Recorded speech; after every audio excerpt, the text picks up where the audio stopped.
Alright, we're going to be playing a game of Warden over here. Now, as they say here, weakens his enemies and chases them down. Warden leads from the front, jumping into the fray and hindering his opponent's ability to fight effectively. But what Warden considers braves, others consider reckless. And if he's not careful, he can easily find himself in over his head. And that is true, you can overextend with this hero really quickly. But if you use your abilities right, that overextension will make the enemies think that you're overextending, and you're actually going to survive through all of their onslaught, and your team can come in and clean up, or like you'll see in this video, I'm going to do the cleanup work. Just quickly, the alchemical flask, it's just a flask that damages and slows and reduces weapon damage and stamina, so you got to pop this on the regular. I like using this in a laning stage quite often. Spam it out as much as possible. It's got a 13-second cooldown, why the hell not? You got your willpower, whereas you gain a spirit shield and bonus movement speed. You got binding word, I just call it the claw. And it's a curse on an enemy hero. If they don't move away from their initial position within the escape time, they will be damaged and immobilized. So they've got an AoE area that they need to get out of. And then you have the last stand. Alright, this is the ultimate ability. And after charging for 2.2 seconds, release the pulses that damage enemies and heal you based on the damage done. That is the thing that makes you tank. You need to get in between the enemies, and obviously the more enemies around you or in front of you, the more damage you do, but also the more healing you get. Alright, without further ado, let's go. So the laning stage begins. We are versus the Wraith. Now, Wraith can deal a lot of damage in a short time, but she's also quite squishy. The problem is that she has good escape with her cards. She's got like a teleport that you can do, so it's difficult to get a kill on her, and I think throughout the whole laning stage I only managed to get one kill on her. I was hoping to get a little bit more, but it is what it is, you know. So you'll see during the laning stage we're focusing on getting some last hits, getting some knives, and then spamming the hell out of that flask. Use it as often as possible. It dishes quite a bit of damage, takes away some of their stamina, and then as you can see here, we both end up killing each other. Really funny, I haven't had that before, but yeah. Okay, so we start off by buying a little bit of damage over there, and then we'll see we add 2 health items and 2 physical damage or gun damage items. Now this game I was trying a full-on gun damage build. Usually you want Mystic Burst as well, but yeah, you'll see here I pop my ult, I dive tower, trying to get in very deep, making her feel uncomfortable. She did get very low there, so we know we can force the issue. Now that our creeps are on the tower, I know I can easily just pop in, kill her, and give her 1 or 2 thwacks on the back of the head, and down she goes.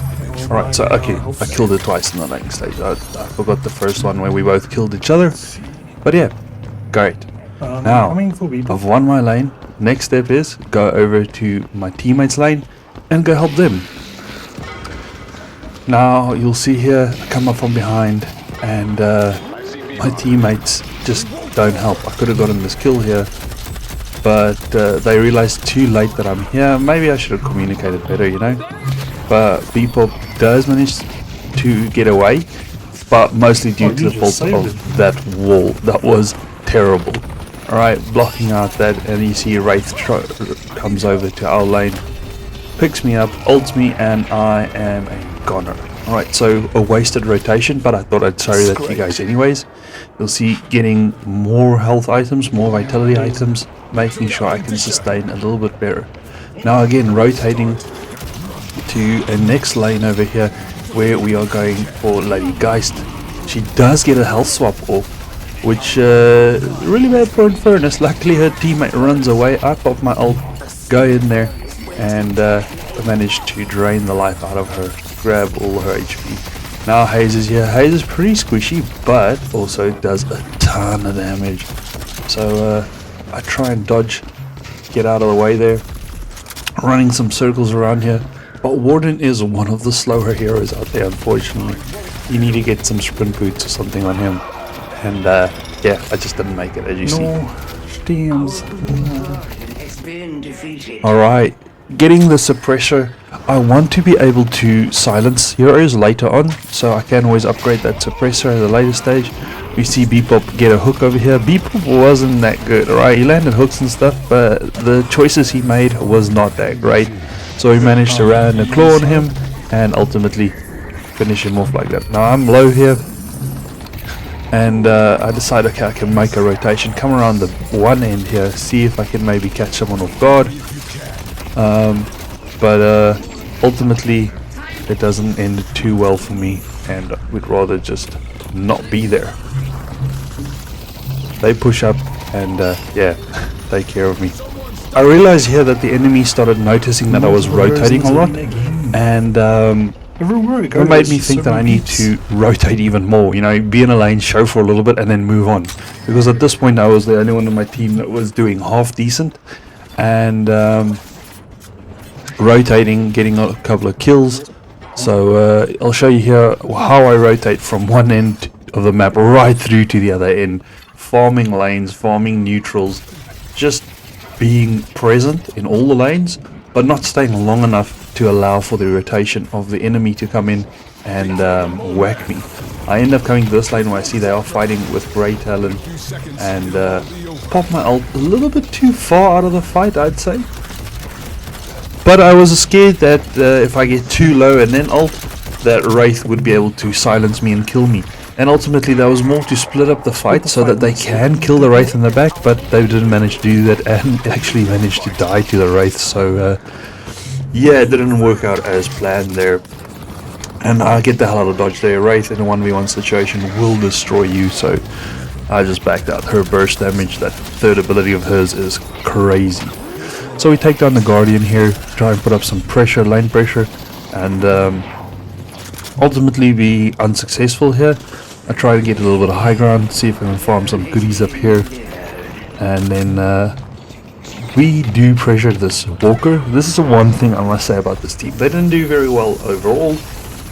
They were a bit slow to realize when we were engaging, and they generally didn't do too much damage or get any kills, but they did do a lot of pushing. Alright, they grouped up really well and started pushing out lanes, so I must say they did really good on that. Now Bebop makes the mistake here where he launches in a little bit too deep, but we take way too long to kill him.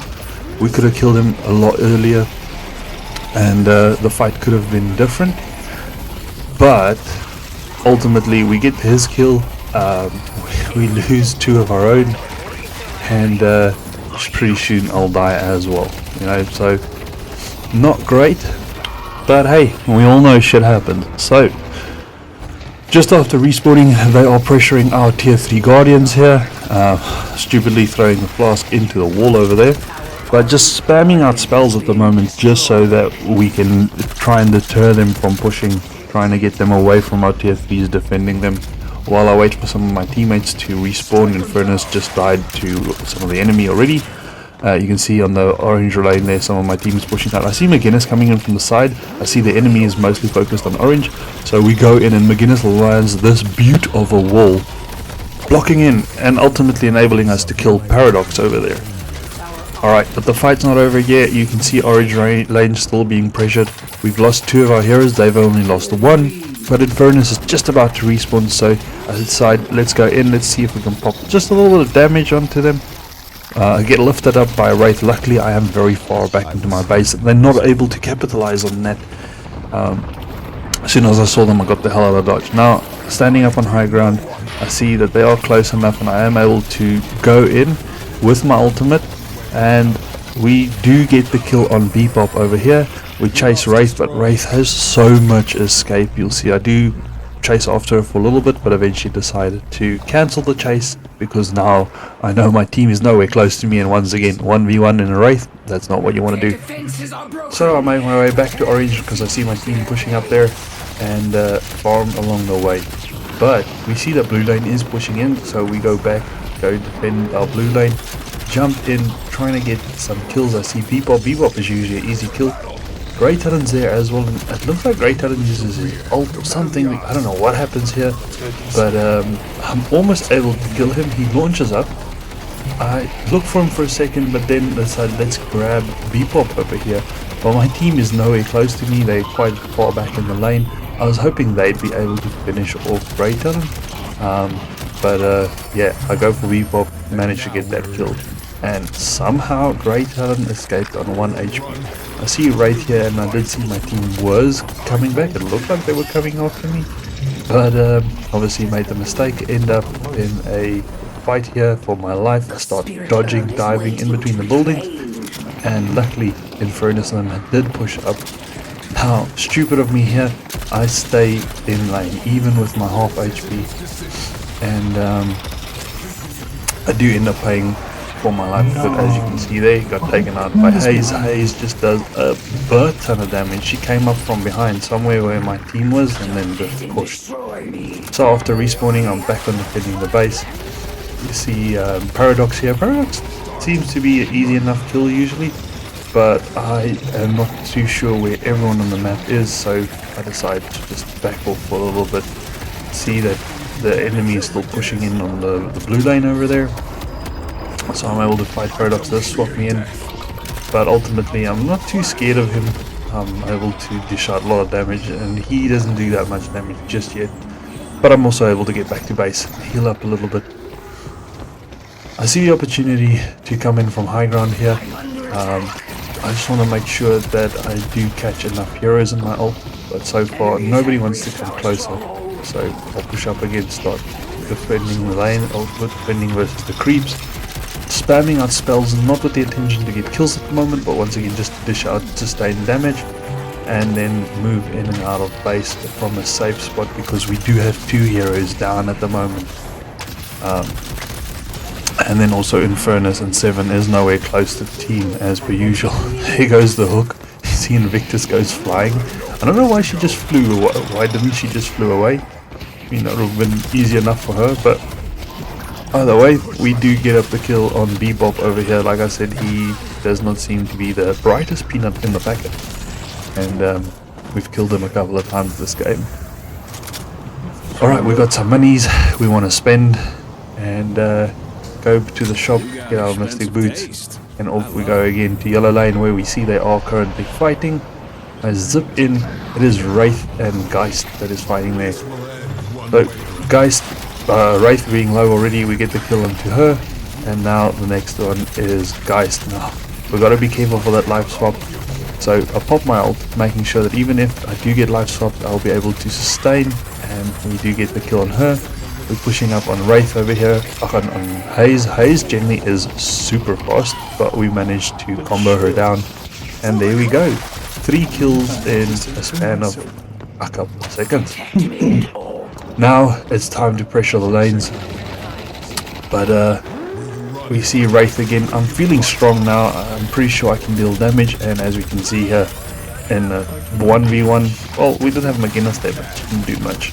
But in basic 1v1 then we do end up killing her, and now I'm feeling that I'm quite powerful. You'll see I've invested quite a lot of gold, quite a lot of souls into my damage, my weapon damage, so yeah, we are starting to slay the people. In Afrikaans we say we slag them.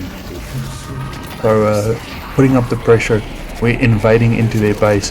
I'm just throwing claws. As you can see, Bebop just staying there, controlling his ult, not trying to dodge.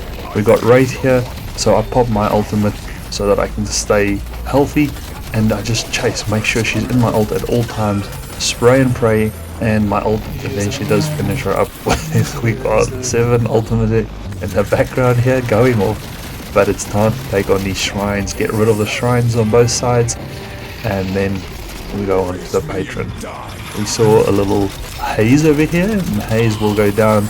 Beautiful claw work there, and Grey Talon is next in line to go down here. Down he goes, Grandpa down, we got the whole enemy team down, and now it's time to get the patron.